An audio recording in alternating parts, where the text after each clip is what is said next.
तो फ्रेंड्स हम लोग आज पढ़ेंगे इकोनॉमिक्स के क्वेश्चन। इसके पहले वाले लेक्चर में सारे सब्जेक्ट कवर हो गए हैं। अगर आप वो लेक्चर नहीं देखे तो एक बार ज़रूर जाके देखिए। हिस्ट्री, जियोग्राफी, साइंस और सारे जितने भी बिहार जी के इतने क्वेश्चन हैं सारे सब्जेक्ट कंप्लीट हो गए। तो अगर आपको सब्जेक्ट पढ़ना है तो इसकी प्ले लिस्ट में है, जाकर आप लोग पढ़ सकते हैं। और आज देखिए इकोनॉमिक्स का क्वेश्चन है पहला कि भारतवर्ष में कौन सी विनिमय दर व्यवस्था लागू है। तो विनिमय दर व्यवस्था कौन सी लागू है? मैनेज्ड या डॉट प्लॉट कहते हैं जिसे। इसका आंसर ऑप्शन सी हो जाएगा। अगला क्वेश्चन है कि निम्नलिखित में से कौन सी निवेशक या एजेंसी भारत सरकार की प्रतिभूतियां खरीद सकती है।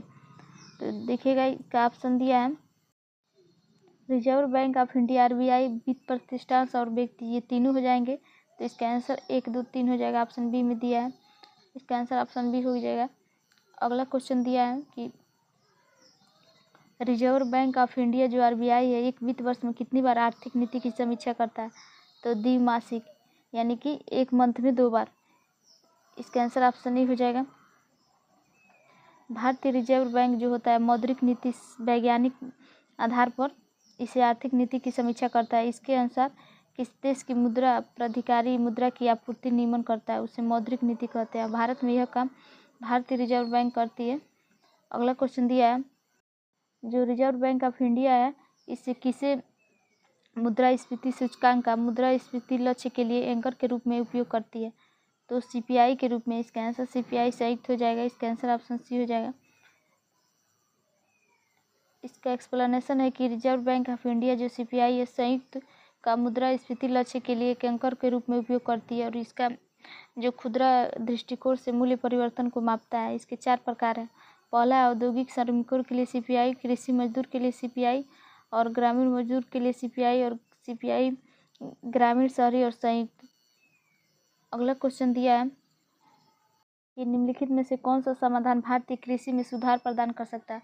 तो इसमें से कौन सा सुधार हो सकता है जो भारतीय कृषि में बढ़ोतरी कर सकती है। तो छोटी और खंडित भूमि जोत पहला है और इसमें किसानों की सुनिश्चितता जो गुणवत्ता है उससे बीजों का वितरण और मशीनीकरण का अभाव।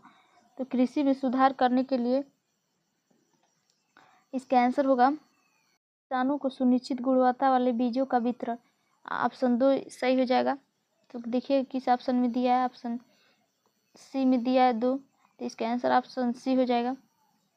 किसानों को सुनिश्चित गुणवत्ता वाले बीजों का वितरण जो भारतीय कृषि में सुधार प्रदान कर सकता है। इसके अतिरिक्त बड़ी व संगठित भूमि जोत मशीनीकरण की उपलब्धता भी भारतीय कृषि में सुधार प्रदान कर सकती है। अगला क्वेश्चन दिया है कि नई जो कृषि प्रणाली कार्य जो होता है उसके अनुसार बैंक की उधार दर की गणना किस पर आधारित है। तो धन का सीमांत व्यय पर। इसका आंसर ऑप्शन सी हो जाएगा। नई जो कार्य प्रणाली है उसके अनुसार बैंक की उधार दर गणना धन का सीमांत व्यय पर आधारित है और यह किसी वस्तु के उत्पादन पर लगने वाली ऐसी लागत है जो सामान्य उत्पादन के अतिरिक्त किसी वस्तु की इकाइयाँ निर्मित या उत्पादित करने पर उत्पन्न होती है। अगला क्वेश्चन दिया है इकोनॉमिक्स के बहुत सारे कम क्वेश्चन आते हैं GS में। तो देखिएगा जिसके भी एग्जाम में प्राइमरी के एग्जाम में ज़्यादा आता है तो एक बार इसको रिवीजन कर लीजिए। अर्थव्यवस्था में आर्थिक आपूर्ति की रकम निम्नलिखित में से किस समष्टि या अर्थशास्त्रीय चर को प्रभावित करता है। तो ब्याज दर भी प्रभावित करता है और मूल्य स्तर भी प्रभावित करता है, उत्पादन भी और रोजगार भी। जो अर्थव्यवस्था में आर्थिक आपूर्ति है तो इसका आंसर ऑप्शन ई हो जाएगा, उपयुक्त में से एक से अधिक। अगला क्वेश्चन दिया है कि देश के विभिन्न स्थल या घटनाओं को देखने के लिए भारत में विदेशी की जो यात्रा होती है अर्थनैतिक दृष्टि से निम्नलिखित में से किसके समान मानी जाती है। तो निर्यात के समान। इसका आंसर ऑप्शन डी हो जाएगा। अगला क्वेश्चन दिया है कि जो विश्व बैंक है उसकी स्थापना कब हुई थी। तो विश्व बैंक की स्थापना 1944 ईस्वी में हुई थी। इसका आंसर ऑप्शन बी हो जाएगा।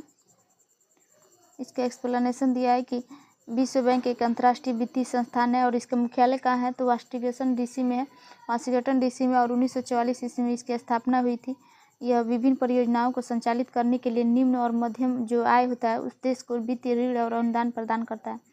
अगला क्वेश्चन दिया है कि जो केंद्र सरकार द्वारा राज्य और स्थानीय निकाय को पूंजीगत परिसंपत्ति विकास के लिए दिया गया अनुदान केंद्रीय बजट में किसके अंतर्गत वर्गीकृत किया जाता है या उसको बांटा जाता है।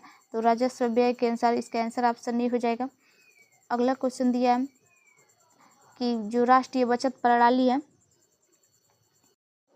वह बिक्री से प्राप्त हुई राशि सरकार के लिए किस खाते में जमा होती है, तो भारत का सार्वजनिक निधि। इसका आंसर ऑप्शन सी हो जाएगा। अगला क्वेश्चन दिया है, इसमें एक्सप्लेनेशन इसका याद करने लायक है, तो इसको देख लीजिएगा। राष्ट्रीय बचत प्रणाली जो बिक्री से प्राप्त हुई राशि है वह भारत सरकार के सार्वजनिक खाते में जमा होती है और भारत सरकार को उसको 3 भागों में रखा जाता है या बांटा जाता है। देखिएगा, पहला भारत की संचित निधि, भारत की आकस्मिकता निधि और भारत के लोक लेखा निधि। अगला क्वेश्चन देखिएगा, अगला क्वेश्चन दिया है कि भारत सरकार का जो राजकोषीय घाटा है निम्नलिखित में से किसके बराबर होता है, तो कर्ज बनाने वाली पूंजीगत प्राप्ति। इसका आंसर ऑप्शन नहीं हो जाएगा। इसका एक्सप्लेनेशन दिया है कि भारत सरकार का राजकोषीय घाटा कर्ज बनाने वाली पूंजीगत प्राप्ति के बराबर होता है। राजकोषीय घाटा सरकार के कुल व्यय और कुल राजस्व उधार को छोड़कर इसके बीच का अंतर है। अगला क्वेश्चन दिया है, वस्तु सेवा कर और जो उसका संदर्भ में राजस्व तटस्थ है उसका दर का अर्थ क्या है, तो वह दर जिस पर राज्य और केंद्र के लिए कर राजस्व जीएसटी के पहले समान रहे। इसका आंसर ऑप्शन नहीं हो जाएगा। अगला क्वेश्चन दिया है कि, और ये देख लीजिएगा इम्पोर्टेंट है कि जीएसटी या वस्तु जो सेवा कर है वो कब लागू हुआ था, तो 1 जुलाई 2017 को लागू हुआ था। यह एक अप्रत्यक्ष कर है। जीएसटी जिसे राजस्व तटस्थ कर कहा जाता है, वह दर जिस पर राज्य और केंद्र सरकार के लिए कर पहले से समान रहे। अगला क्वेश्चन दिया है कि भारत में जो कृषि फसल की वर्ष अवधि होती है वो कितनी होती है, तो 1 जुलाई से 30 जून तक। इसका आंसर ऑप्शन डी हो जाएगा। इसका एक्सप्लेनेशन दिया है कि भारत में कृषि फसल वर्ष की अवधि 1 जुलाई से 30 जून तक होती है। फसल वर्ष की उपयोग खेती में भूमि को प्रदर्शित करने के लिए किया जाता है। प्रत्येक राज्य का फसली वर्ष उस राज्य की जलवायु पर आधारित होता है। अगला क्वेश्चन दिया है कि जो केंद्रीय भारत का राष्ट्रीय आय की गणना है उस किसके द्वारा की जाती है, तो केंद्रीय सांख्यिकीय संगठन के द्वारा। इसका आंसर ऑप्शन बी हो जाएगा। अगला क्वेश्चन दिया है, इसका एक्सप्लेनेशन इंपॉर्टेंट है, देख लीजिए कि केंद्रीय सांख्यिकीय कार्यालय जो एनएसओ इसकी सांख्यिकी और कार्यक्रम कार्यान्वयन के लिए इसकी आय का अनुमान लगाने वाली नोडल संस्था और इसकी स्थापना कब हुई थी, तो 2 मई 1951 ईस्वी को हुई थी। अगला क्वेश्चन है कि भारत की जनसंख्या वृद्धि के संबंध में किस वर्ष को महान विभाजक वर्ष माना जाता है, तो 1921 को। इसका आंसर ऑप्शन नहीं हो जाएगा।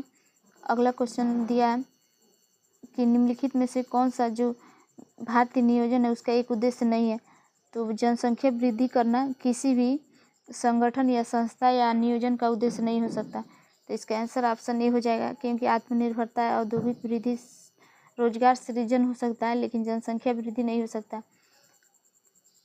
निर्धनता और बेरोजगारी दूर करना, औद्योगिक विकास, आत्मनिर्भरता, रोजगार प्रदान करना भारतीय आर्थिक नियोजन का प्रमुख उद्देश्य है, परंतु जनसंख्या वृद्धि करना इसका उद्देश्य नहीं है। अगला क्वेश्चन है कि किस इकाई का मूल्य कागजी स्वर्ण के रूप में जाना जाता है, तो यूरो डॉलर के रूप में। इसका आंसर ऑप्शन नहीं हो जाएगा।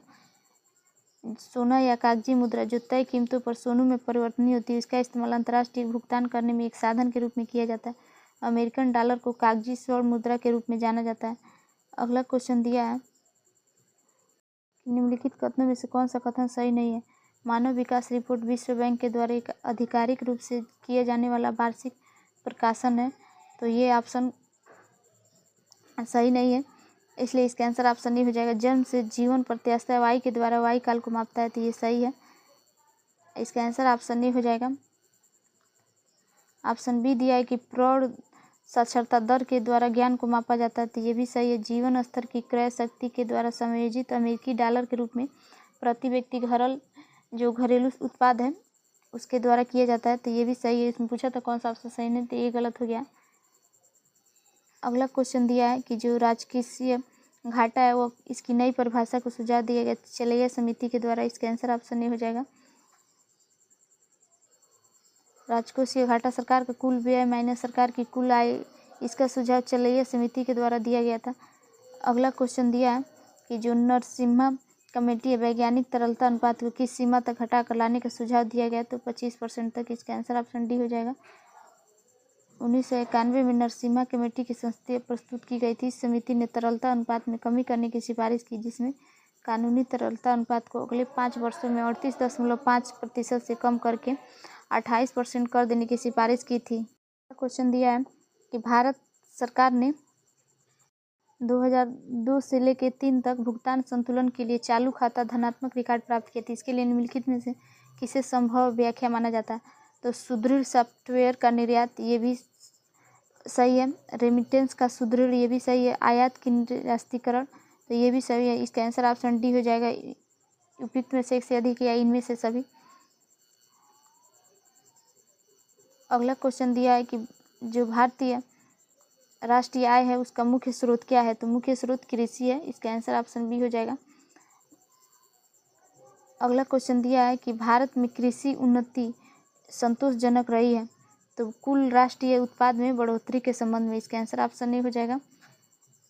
अगला क्वेश्चन दिया है कि भारत में राष्ट्रीय आय की गणना में एक समस्या है असंगठित क्षेत्र में। इसका आंसर ऑप्शन डी हो जाएगा। अगला क्वेश्चन दिया है कि भारत में राष्ट्रीय आय जो संकलन होता है उसका आकलन किसके द्वारा किया जाता है? तो केंद्रीय सांख्यिकीय संगठन के द्वारा। इसका आंसर ऑप्शन डी हो जाएगा। ये सबसे ज़्यादा इंपॉर्टेंट है, देखिएगा। 47वीं बीपीएससी 2005, 2000 में, फिर 1995, फिर 2001 से 2। तो राष्ट्रीय आय की संकलन का आकलन किसके द्वारा की जाती है? तो केंद्रीय सांख्यिकीय संगठन के द्वारा। इसका एक्सप्लेनेशन है कि भारत में राष्ट्रीय आय का आकलन राष्ट्रीय सांख्यिकी कार्यालय, जिसे NSO कहा जाता है, इसमें पूर्व में इसका क्या नाम था? केंद्रीय सांख्यिकीय कार्यालय था, CSO था, करता है। NSO प्रतिवर्ष राष्ट्रीय लेखा सांख्यिकी, जिसे नेशनल अकाउंट स्टैटिस्टिक्स नाम से, राष्ट्रीय आय के आंकड़े प्रकाशित करता है। वर्तमान में राष्ट्रीय आय का आधार 2011-12 है। अगला क्वेश्चन दिया है कि जो आर्थिक विकास है इसका सबसे अच्छा सूचकांक किसके द्वारा प्रदान किया जाता है? तो सबसे अच्छा सूचकांक प्रतिवर्ष व्यक्ति की आय में वृद्धि के द्वारा। इसका आंसर ऑप्शन बी हो जाएगा। किसी देश की आर्थिक समृद्धि, आर्थिक विकास की सर्वाधिक उपयुक्त माप कैसे की जाती है? तो प्रति व्यक्ति की उत्पादिक वास्तविक आय होता है। यह राष्ट्रीय आय की प्रति व्यक्ति उपलब्धता को दर्शाती है। अगला क्वेश्चन दिया है भारत में औद्योगिक क्षेत्र की उपलब्धता को मापने के लिए कौन सी संस्था औद्योगिक उत्पादन के सूचकांक को जारी करती है? तो राष्ट्रीय सांख्यिकी कार्यालय। तो इसमें ऑप्शन में नहीं दिया, दिखेगा। इसका आंसर ऑप्शन ई हो जाएगा। भारत में औद्योगिक उत्पादन सूचकांक की गणना राष्ट्रीय सांख्यिकी कार्यालय के द्वारा किया जाता है। इसका पूर्व में क्या नाम था? तो CSO था, आर्थिक सांख्यिकी के प्रभाग के द्वारा। यही इसे जारी भी करता है। अगला क्वेश्चन देखिएगा कि बिहार का जो प्रति व्यक्ति शुद्ध आय घरेलू उत्पाद है स्थिर कीमतों में देश की तुलना से कम है। 2018-19 में यह कितना था? तो औसत 33% था, राष्ट्रीय औसत। तो फ्रेंड्स, हम लोग आगे क्वेश्चन कल के लेक्चर में डिस्कस करेंगे। अगर आप TRE-4 एग्जाम की तैयारी कर रहे हो, प्रीवियस ईयर क्वेश्चन का रिवीजन करना है, तो इस चैनल के प्लेलिस्ट में सारे सब्जेक्ट के प्रीवियस ईयर कंप्लीट हो गए। तो आप लोग को रिवीजन करना है तो वहाँ से कर लीजिए।